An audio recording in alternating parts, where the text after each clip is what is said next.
Hello guys, আবার একটা ছোট্ট ভিডিও নিয়ে তোমাদের কাছে চলে এলাম। তো আমাদের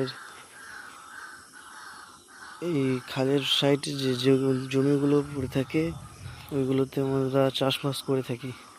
এই দেখো, এই পাশে খাল, এর সামনে বাঁধ। এই বাঁধের উপরে আমরা ছোট্ট একটি বাগান করেছি। বাগানে নানাধিক শাকসবজি লাগিয়েছি, যেমন বেগুন আছে, লঙ্কা আছে, পালং শাক, আবার নতুন করে লাগানো হয়েছে লঙ্কা গাছ। এইদিকে আছে পিঁপা গাছে পিঁপা ধরেছে, এই দেখতে পাচ্ছ তোমরা।